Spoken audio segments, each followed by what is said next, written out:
So, start na po tayo ng interview. Future nurses. Hello po. Good evening po. Good evening po. May audible po ba? Yes. Okay. Good day po. I'm Jan Andrea Esena po. So, yung first question po is, pwede po ba namin malaman yung personal information nyo po, such as yung name, yung age, and then yung school background nyo po? My name is Ruby Ann M. Libramonte Castro, 40 years old.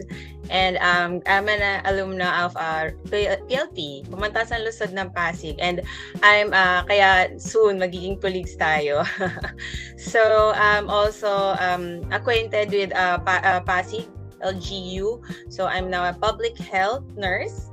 So currently I'm a program manager, alternate, handling National Tuberculosis Control Program. And as of now, walang kasawaan pag-aaral. Nag-aaral pa rin ako ngayon.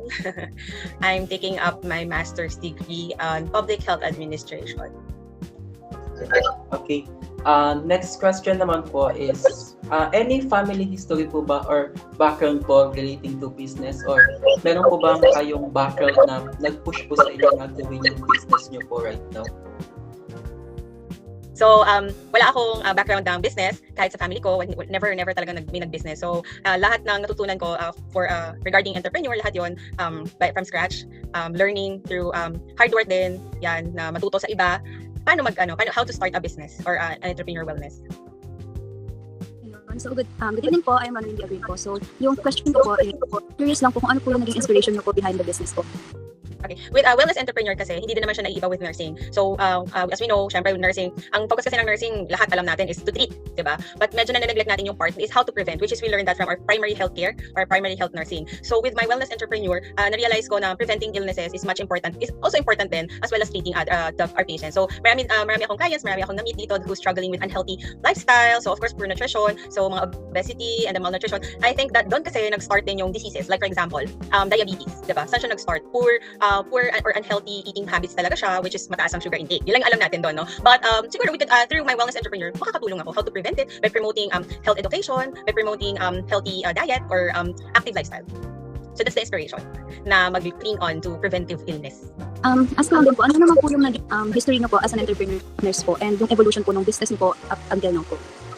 So, nag-start kasi yun before, I think 3 years ago, I used to be obese talaga. Siguro ang timbang ko nun is 75, and then I have a lot of issues like mataas yung uric acid, so it leads to masakit ang kasukasuhan, masakit even yung pinakadaliri ko, hindi ko na siya mabend kasi nga mataas yung uric ko, and then mataas ang cholesterol ko. Unhealthy diet talaga, hindi ako mindful of what I eat and what I drink. Naniniwala ako sa YOLO before. Yun, so it started with me. Talaga siya, na I wanted, ayoko maging stockholder ng mga drugstore. Pag naging stockholder kasi ng drugstore, you always buy mga medicine, maintenance sa mga drugstore. So, it's more of motivating myself to change kasi nakita ko yun sa parents ko. My parents, even my relatives, meron history ng stroke, diabetes, maagang nawala because of lifestyle diseases, which is ayoko mangyari sa akin. And even with my parents, with my mom, ayoko rin mangyari sa kanya na magkasakit, mabalda because of any of lifestyle diseases. So, I make sure na I'll try my best talaga, and I'm still on the process pa rin naman kasi continuous process kasi siya. So, I make sure na I have the discipline to continue kanina start ko kasi I saw results, positive results, and then nag-try na ako into business. Yun, nag-start na ako through my experience and the experience din ng mom ko kasi tinry ko na rin siya into healthy diet, gano'n. So over time, I learned more about nutrition. And then I started coaching clients. Lahat ng clients na gustong magkaroon din ng change with their lifestyle, with their eating habit. So I started coaching and then nag-start na rin yung business from there. So I help clients talaga to achieve their wellness goals while also mentoring people who are really willing to change their lifestyle. And they're also unhealthy habits sa food intake nila. So ngayon naman po, sabi na po kanina na wellness entrepreneur. So what kind of corporation naman po yung business? Okay. The business is Herbalife International. So it is international siya, meaning hindi lang siya dito sa atin sa Philippines, no? So 95 countries siya, global nutritional company siya that operates through direct selling business model talaga yung yung ginagawa nila. So bilang independent distributor like me, I educate customers about the products and how to provide personalized wellness coaching. Of course, every client is unique. Iba-iba yung needs nila. So me bilang wellness entrepreneur, I make sure I understand what they need and yung goal nila sa wellness nila or sa health nila. So yun yung pinaka-importante sa amin bilang wellness entrepreneur because kami group of wellness entrepreneur kami, so marami kami. So we make sure that we work work as a team with our clients. Hindi yung pwedeng ako lang magdidikta sa client. So I make sure na naiintindihan ng client yung ano yung pinapasok niya. So I chose Herbalife because it allows me to help people while having my flexible time. So I work 8 to 5 as a public health nurse, but after work, doon na pumapasok yung wellness RA, wellness entrepreneur RA. So yun. Yung Herbalife po ba is makikita po natin in physical location or virtual location po? Virtual? Yeah, we could also do virtual. We do virtual, we also do face-to-face. So, if the client, marami rin kasi kaming client na from other country or sa ibang province. Pero if the client, kahit nandito siya sa Pasig, but they wanted to do it virtually, we also do coaching virtually. So, kung gusto naman nila ng face-to-face, we can do also face-to-face. We could also visit home. Ganon. Or pwede rin siya mag-visit sa, sa wellness hub namin. Good evening po, I'm Samantha po. Can you share with us naman po the mission and vision po of your Herbalife business po? Okay, Herbalife International, yung mission po niya is to improve people's lives through good nutrition and healthy lifestyle. Yung vision naman niya is to become the most trusted health wellness community. So it's more of a community, not a company, kasi tuloy-tuloy siya dapat eh. Alam mo yun, the client should understand that this is not just a one-time, big time na magkikita tayo. It's very important to us yung to have a relationship with our clients. Kaya dapat community talaga siya. So as a distributor naman, my personal mission naman is to educate people about their about living healthy and inspire them to take care of their health. So it's still nursing, diba? It's very important na ma-realize nila that health is wealth talaga, which is naririnig natin siya lagi, pero hindi natin siya masyadong na-apply. Ano naman pong mga products po or services po ang ino-offer ng business niyo po? And sa tingin niyo po, what makes your business po different po sa iba? Okay, so our business provide products such as meal replacement, shakes, so protein drinks, and it's a vegan. It's a vegetarian. Pwede sila sa vegan, vegetarian, and of course vitamins and supplements. So vitamins and supplements, napaka-importante niyan. As we age, we know naman lahat ng mga macro and micronutrients natin is hindi na siya nagpo-produce enough to support our daily activities. So napaka-importante, kahit at your age you are active, dapat lagi tayo may vitamins and supplements. So most importantly, ang isa sa mga services talaga na ino-offer namin is wellness coaching, meal guidance, kasi importante, they should know what they eat. Ako personally, I had a good relationship with what I eat. So syempre may cheat day pa din naman. Kasi nga sabi nila, do not deprive yourself, may cheat day, but we should know kung anong gagawin natin after. Actually hindi cheat day, cheat meal lang. So we also have weight management support, and of course we motivation to help clients achieve their long-term healthy habits. So with the other question naman is what make us different. I think we don't just sell, no? Yung parang ngayon I met that client o mabentahan ko siya, that's enough, tapos na, hindi siya ganun. So we are really makulit. Kamusta na po? How is your health? Anything any changes, ganun. So we just don't sell. Kaya nga we are called independent distributor, and we are not encouraging na yung mga clients namin is to buy sa mga hindi independent distributor, because when we sell products, ang kasama kasi doon, kumbaga parang ang pinaka-free na namin doon is to guide them. It's to guide them, first of all, guide them how to use the product, and guide them, yun nga, into how to have a long-term healthy habits through eating, active lifestyle. So throughout the journey talaga, wellness yung minumulat doon sa mga clients. Hanggang sa yung iba doon, naging friends na namin, ganon. Naging lagi na namin kasama sa mga travels namin. So yun. So napaka-importante, sana rin nyo rin, bilang nurse, it's very important na ma-impart natin kung ano yung nalalaman natin. And of course, continuous coaching talaga. Okay, thank you po. Ako po si Drake Rodney Castro. Actually, itatanong ko po sana kung yung business niyo po nag-operate locally, nationally, or internationally. Pero nasagot niyo na po yun eh. So I was wondering po, if kayo po ba, franchise po ba? Franchise po ba? Franchise, no. Okay po. One more question po is, aside from you po, meron po bang ibang taong nag-work under you po, like mga employees po, and kung meron po anong mga qualities po na hinahanap nyo kapag nag-hire po kayo ng employees? Okay. As an independent entrepreneur, I manage my own business. I manage my own time din. I also work sa team. Yun yung sinasabi ko sa inyo kanina. We work as a team of distributors, mentors, coaches, wellness coaches, anyone na interested to do the business or be also a distributor and willing to do the job. Diba? Willing to learn, willing to communicate well.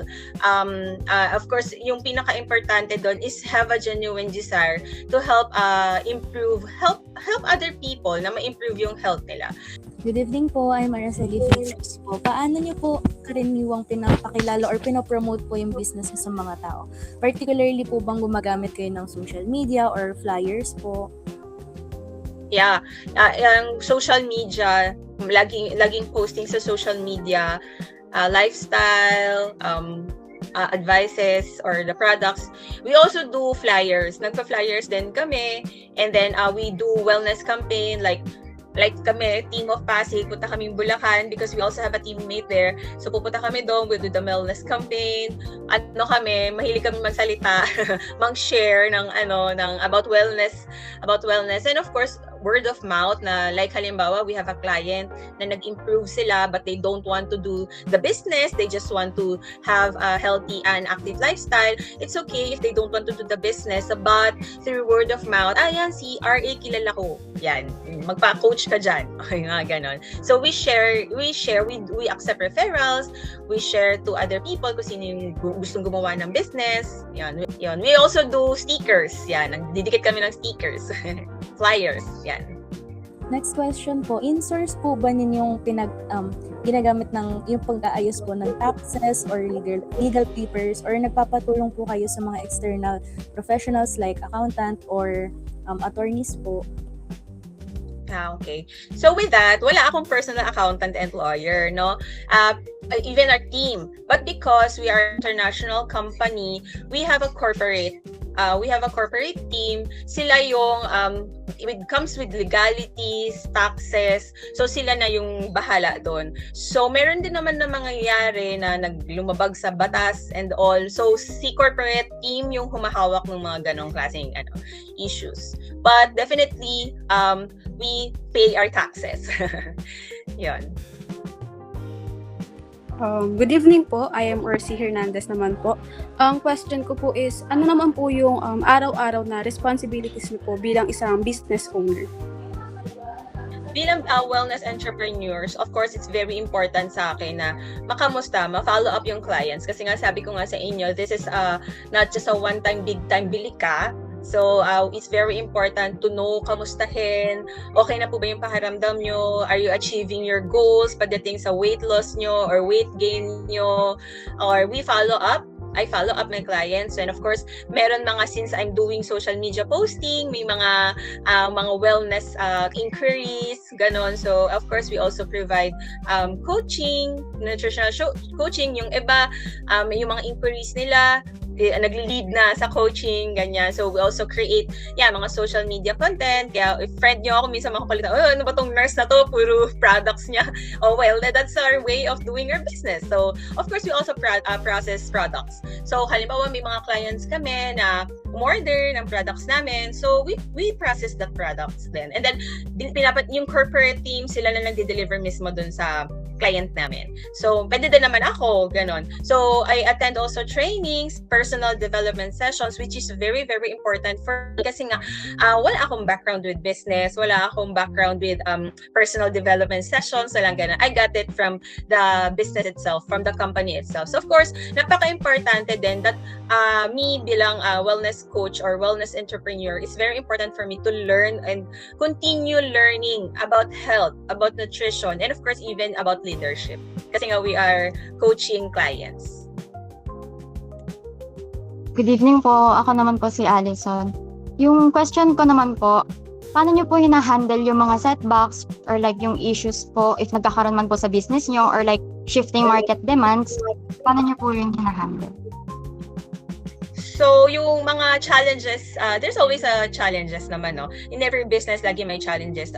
During difficult times, especially nung after pandemic, maraming clients kami na parang medyo nag-set back with their budget, medyo budget conscious na sila, ganyan. So instead of focusing on product selling, I focus on educating people, gano'n. So about preventive health and offering continuous support, even they're not totally buying the products, but yung nakikita nila, narinig nila the continuous support and knowing about preventive illness, so doon sila bumabalik, bumibili ulit sila. So I also adapt by providing online consultation, virtual wellness coaching, yan yung mga ginagawa natin. If they don't wanna buy, we shouldn't, hindi natin kailangan pilitin. But the relationship still stays, yung na-build na relationship with them, which is yung pinaka-importante bilang wellness coach or bilang wellness entrepreneur, so that the client still, parang mabalik sila sa consciousness of having healthy lifestyle, consciousness of preventing illness, or kung may illness naman siya,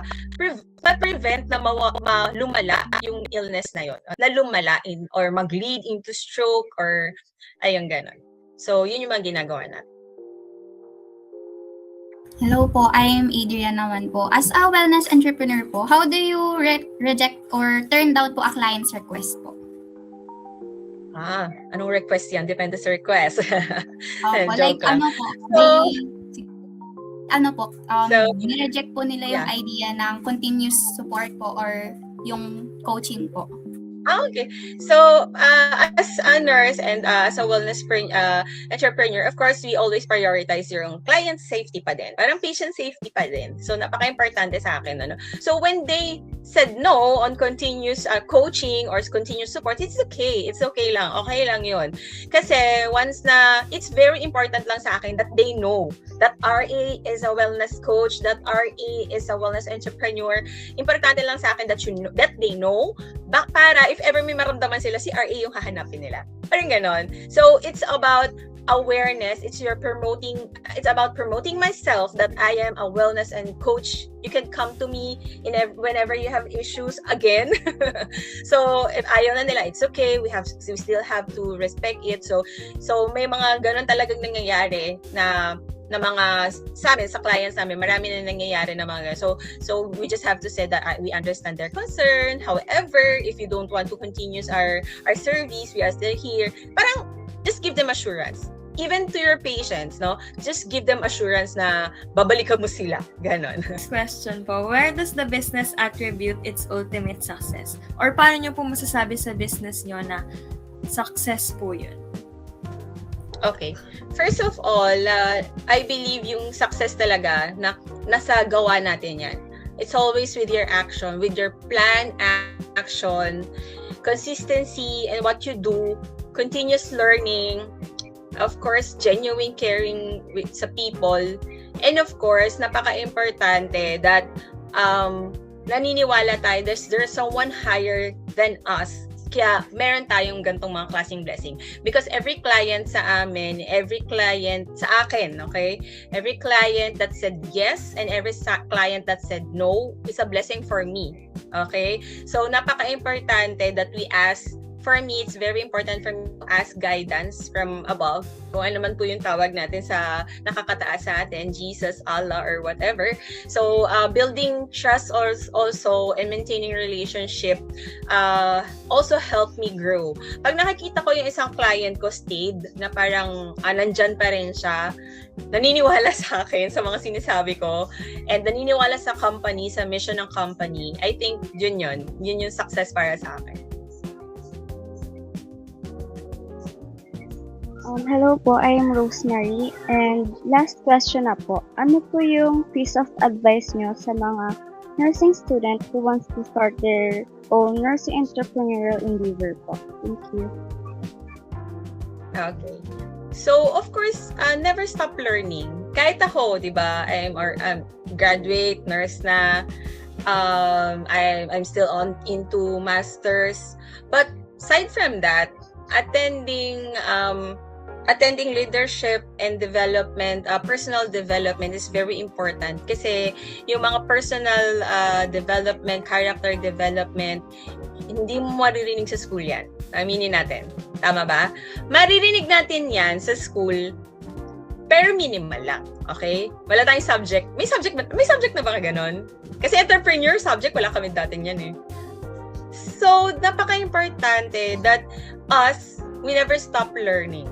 Okay? Kapag kasi we stop learning, medyo nandun pa rin tayo, nakasetback pa rin tayo sa past. Parang ganun eh. So, in nursing, our nursing foundation, it's our foundation, very very strong foundation natin yan. Yung nursing knowledge ninyo, yung matututunan nyo bilang estudyante, it's very strong foundation. So para maging successful tayo or kayo, if you would really to be into entrepreneur, napaka-importante din how to improve your communication skills.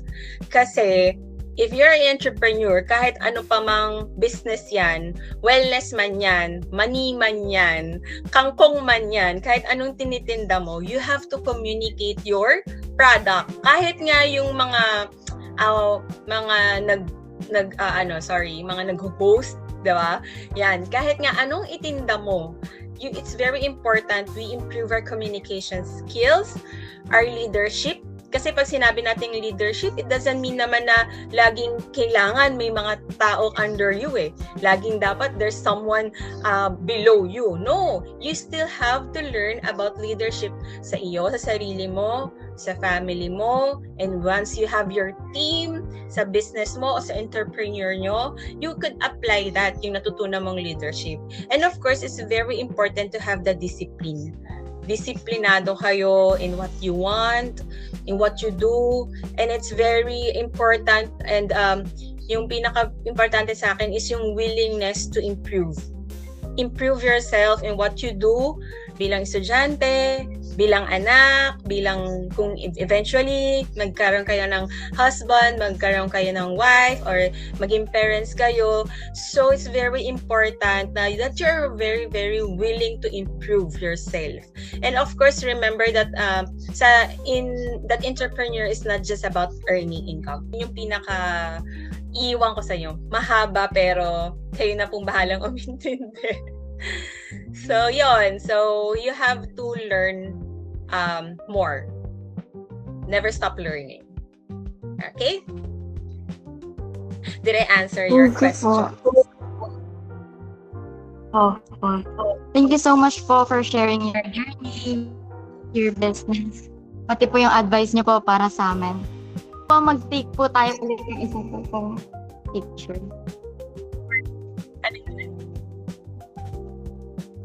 Okay lang po ba mag-take po tayo ng isa pa pong picture?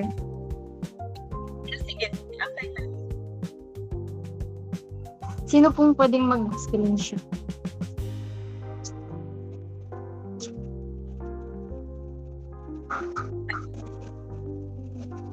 Okay May nag-take po ba?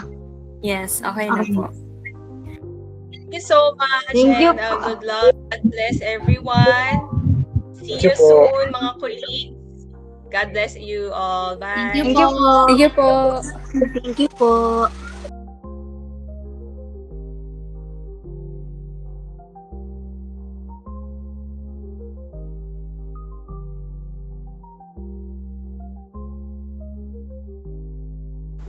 As we interviewed Ma'am RA, I realized that nursing goes beyond treating illnesses. It is about genuinely caring for people's overall well-being. She shared that in her Herbalife coaching, her focus is on helping people achieve healthier lives, trusting that success and profit will naturally follow. Her perspective reminded me that the heart of nursing is truly in service, where compassion comes first before personal gain. One thing that stood out to me from the interview is that being a nurse entrepreneur is not just about selling products or earning income. Ma'am Ruby showed that nursing and entrepreneurship can work together by focusing on health education and building long-term relationships with clients. I learned that success comes from continuous learning and having a purpose to improve people's lives. As a future nurse, this inspired me to see entrepreneurship as another way to promote health and make a positive impact in the community. During our interview with Ma'am RA, I realized that when you pursue entrepreneurship as a nurse, it's really important to keep in mind and at heart that you are a nurse and not just an entrepreneur. And it's important that you don't chase income or money itself, but rather you chase the genuine connection that you can build with your clients and your customers. in order to grow your business and grow as a person as well. After interviewing the nurse wellness entrepreneur, I realized that nursing offers many opportunities beyond traditional clinical settings. I was inspired by her excellent communication skill, confidence, and genuine passion for helping others improve their health and well-being. Our conversation motivated me to continuously develop not only my clinical knowledge, but also my interpersonal skills so I can make a positive impact on the life of others. The lesson I've got from Ms. Castro is to never stop learning and continue improving yourself. And as a nurse entrepreneur, you must possess leadership, not just for others, but also being a leader for yourself and having a strict discipline. She also shared that the profits she gets from her business is just a bonus because her aim is to promote wellness for her clients. This inspired me to combine my nursing knowledge and skills with entrepreneurial knowledge in case I want to enter the entrepreneurial pathway because it will create a positive impact on the community. Interviewing a nurse wellness entrepreneur made me realize that learning is a continuous process, especially in promoting health and wellness. I also learned that being a successful wellness entrepreneur is not only about having the skills and knowledge, but more importantly, being genuine in helping others achieve a healthier lifestyle. This inspired me to value lifelong learning and to always put compassion and sincerity at the center of nursing practice and entrepreneurship. When we think of a nurse entrepreneur, it's easy to focus entirely on the business side, the independence and the financial growth. But as Ms. Castro beautifully pointed out in our interview, true success in this space isn't just about earning money. At its core, nurse entrepreneurship is about elevating with profession from within.